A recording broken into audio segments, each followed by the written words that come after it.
Well, thank you, Chancellor Nook, for those very warm remarks and that very warm introduction. And what a treat it is to be here and get to celebrate the commencement here at Montana State University Billings 2016. And I can't think of a better place to be on a Saturday morning. It's beautiful outside, and we kind of have a lot to be thankful for. I know my radio and television teammate Ed McIntosh is in the crowd somewhere, and of course he's a meteorologist on radio and TV, and his daughter Molly is actually out there with you as part of this year's graduating class. So we can put our hands together and give Ed McIntosh a big round of applause for, the beautiful weather out there. The KTVQ weather team likes to call the forecast out there the Goldilocks forecast. And if you can, step aside from the smoke that's coming out of northern Alberta and those terrible wildfires up there, it's the perfect forecast out there. They like to call it the Goldilocks forecast because it's not too hot, it's not too cold, it's just right. And before I go too much further, I can already look out there, especially the graduating class and some of you in the audience that are looking at me saying, that's what he looks like. Thought he'd be a little bit taller. Well, you're stuck with me. But indeed, it's a dream to be part of this commencement. I never thought I'd be asked to be the commencement speaker here at MSU Billings, but it's a treat, and we're going to have a lot of fun. We're going to cover a lot of ground in a short amount of time. And, for me, for doing this for some 20 years now on radio and television, I also love the opportunity to speak to live audiences and have the chance to step away from the radio and television microphone, and because I have a little bit more freedom of what I get to say and not have to worry about losing my job because of the federal communications folks in Washington, D.C. But I promise, it's going to be good. We're going to cover a lot of ground. We're going to talk about some important things. And, I thought Sarah might have mentioned it, but for her and I, this is kind of our graduation too, because you see, when we graduated some 20 years ago, give or take a year or two for both of us, we were in such a hurry to get out of the institution, not because we didn't have fun or love it, but we were in such a hurry to get into our careers that both of us chose not to go through this ceremony. So, for her and I, we're going through graduation too. We got to wear the cap and gown, we got to put the hat on, we got the tassel, albeit ours on the left side because, we did graduate. I mean, a lot of folks out there, especially the faculty, are like, we don't know how he did it, but he did get through graduation. And also, let me just tell you, you don't have to worry about me going on forever and ever, because I also am smart enough to realize, I've done a lot of these in 20 years, that I'm one of the few things right now standing between you and a lot of good graduation parties out there, a lot of good barbecues, which I hope has a few beef items on there. And, one of those new comfort foods that we talk a lot about on television, bacon.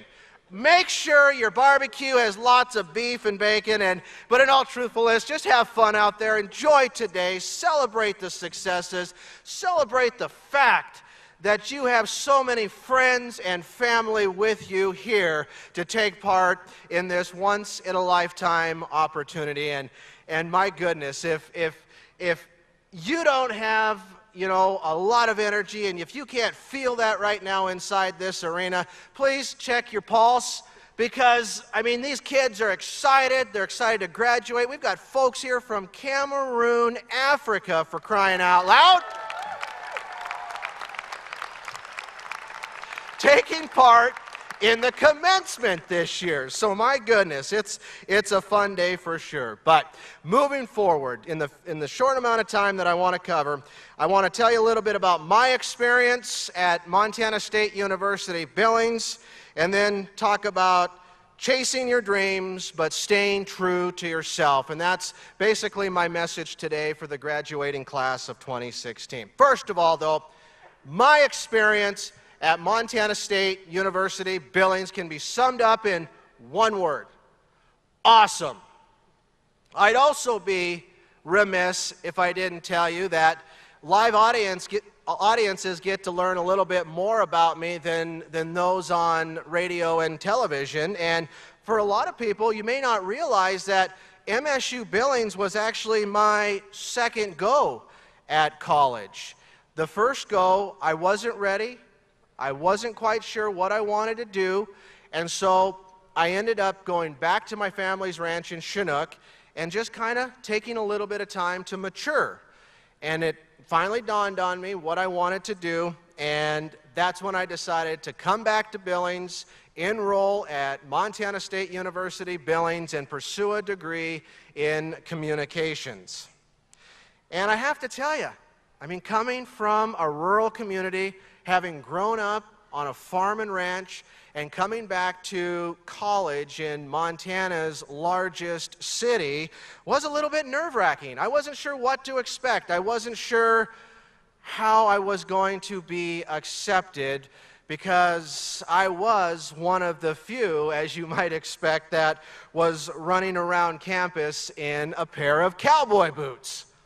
But I will tell you, and I'm very proud to say, that from day one, I was welcomed wholeheartedly by both instructors and my fellow students. And I consider my time at Montana State University, Billings, one of the greatest times in my life, and I certainly wouldn't change any of it for anyone or for anything. And I just can't say enough good things about all the wonderful courses and instructors here at MSUB.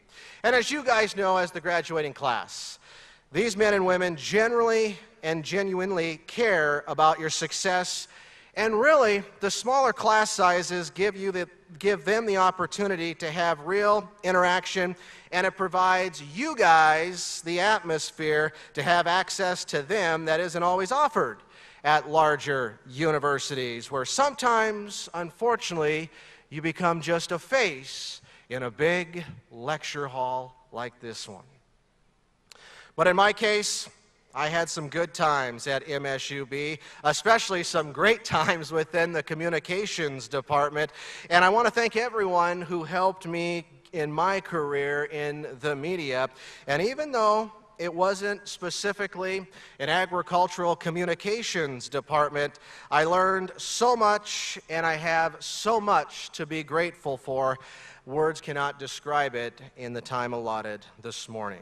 From those interpersonal communication classes with Kirk Lacey, to public speaking with Dan Gross, to acting and theater classes with Mace Archer, these are just a few examples of classes that helped me be able to do what I'm doing today and lose the fear of speaking to several thousand people like you. I mean, when you throw a kid from Chinook, Montana into an acting class or a theater class with Mace Archer, and one of the very first things you're told to do is act like Hannibal Lecter out of one of those Hollywood movies, you soon forget about being scared about talking to several thousand people during a commencement address, 20 years later. So I'm very thankful for those acting and theater classes. But I do have to let you guys in on a little secret. Wasn't 100% successful in all my classes at MSU Billings, despite the endless efforts of that one particular professor and that one particular class. And again, I'm a firm believer in karma, okay?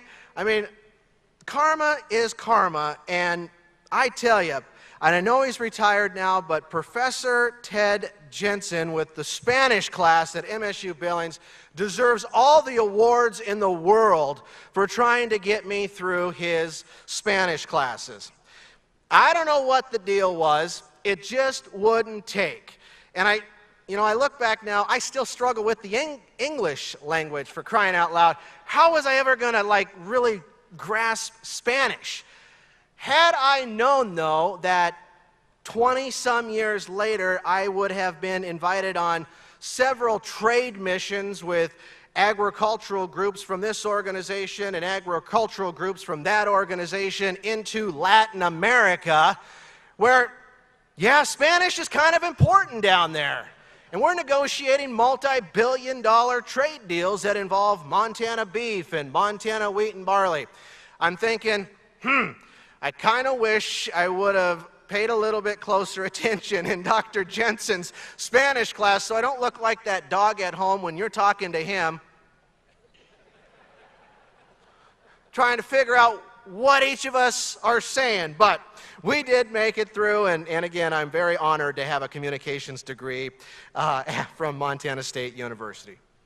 So, as you folks get ready to embark on your professional career, I'd just like to take a few minutes and pass along a few tips that have helped me, and I think that will help you find a little bit of success in regardless of what your field is.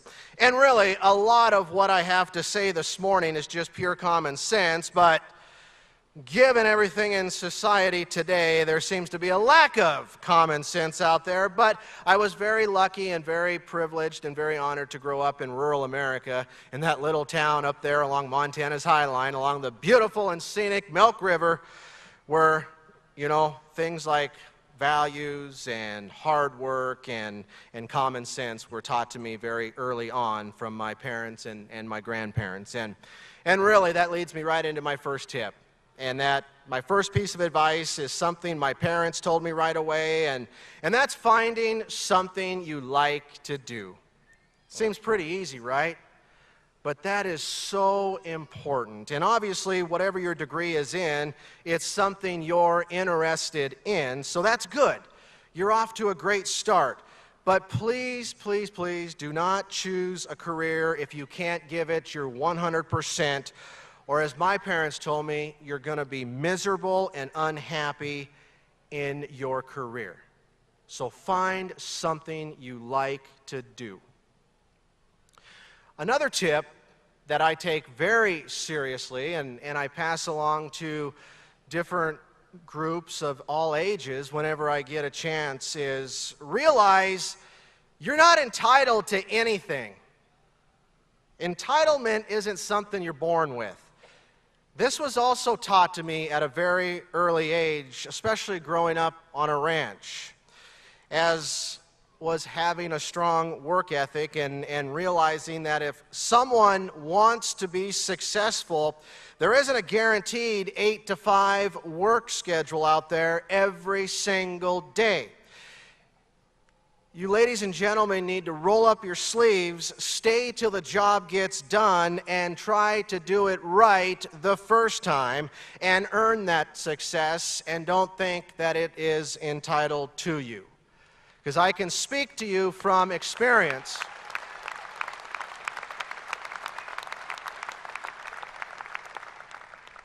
No employer likes or will tolerate this idea of entitlement in today's business world, nor will we tolerate laziness. Another very important tip, maintain a great attitude. I firmly believe that if you have a great attitude, you can accomplish anything and be successful at it. I will even go as far as saying that even in a year or two, if you decide that what I just mentioned, your current career, isn't exactly what you thought it might be, if you have a great attitude and your employers recognize that and you have the ability and you have the want, if you have that great attitude, you will succeed in a different area, because that's just how it is. Sometimes you might be at the right company, but you just might not be in the right position. And that great attitude and having that glass is always half full attitude will get you a long ways in life and a long ways in your career, as you will soon become a bigger asset to the company versus the exact opposite. And truly, successful people want to hang out with other successful people who also see that glass as half full and not half empty. Please have humility. Please remember, for goodness sakes, you're just out of college. And even if you've convinced yourself reality is you don't know everything yet. You just don't. So please have humility. Confidence is one thing, but taking it to that next level of arrogance is another. And employers, customers, clients, and certainly a host of others will pick up on that right away. So I please ask you all to be humble as you leave here today with your diploma. Learn to accept constructive criticism from other leaders and always strive to become better. And I have a great example of this, humility and being humble. I've been doing this for 20-some years now, and we obviously have some fresh faces come and go in our business. And the ones that come up to folks like me and the Ed McIntoshes, the Jay Cohns of the world, the Taylor Browns of the world, and ask how we can do this right, how can we get better, how can we become like you, are the ones that earn our respect.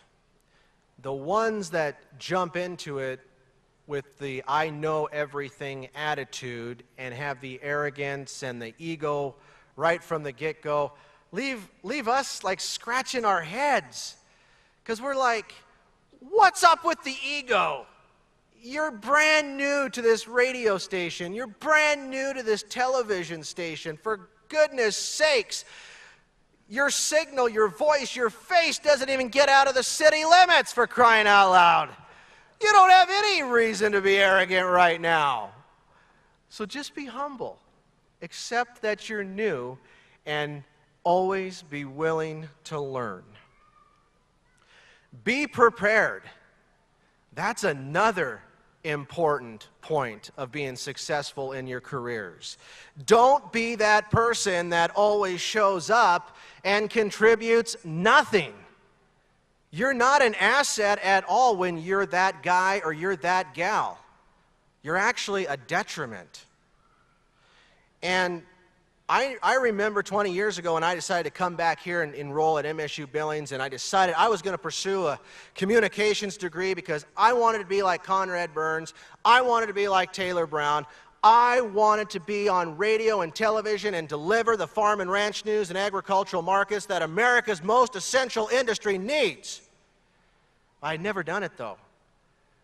But when I made that commitment to myself to invest the money, to invest the time, to invest the energy, I called down here and I talked with the Taylor Browns of the world, the Rick Hayneses, and the John Lockheys, another alumnus from this fine establishment. And I asked them to, at that time, fax me some of the information that they would read on radio and television, so that when I got ready to come down here and enroll, I would be ready.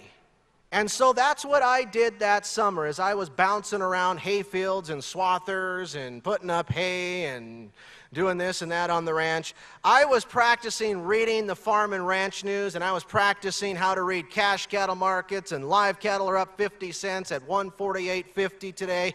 Cash hogs in Omaha are up 50 cents. And by the way, the grain market's trading 2 to 3 cents higher, and that's great news for Montana's #1 industry. And when I was ready, and when I had that opportunity, I was ready. And it was kind of a freak event that actually threw me on radio. All the other guys had gone to our farm broadcasting convention in Kansas City, and all those guys down there had thought the other one was going to do the report when they called in. Nobody called in, and I was the guy here in Billings that was supposed to put them on the air. Well, when they forgot to call in, I was ready. I punched that microphone. I did my first farm report in 1996, and the rest is history. And my last piece of advice is, I know we're in an on-demand society, and we have all this great technology at our fingertips. We have all that great technology on our smartphones, our tablets, our iPads. But for goodness sakes, please do not let that control your life. You need to be responsive. Yes, I get that. But you don't really need to be on demand 24/7. Instead of checking an email when you're out with lunch with your friends or family, or even this afternoon at those great graduation parties you're going to be at, put them away and enjoy the moment. Do not let them control you. I guess for one thing, I'm still old school, and it's just rude. It's just rude when you're out with somebody, you're out with your family, your grandparents, your friends.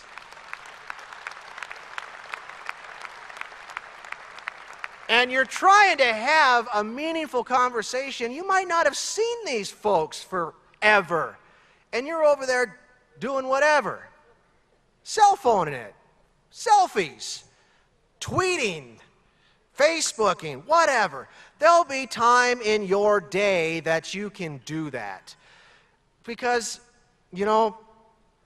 spend time with the loved ones and your friends now, and as much of it as you can, well, they're still here.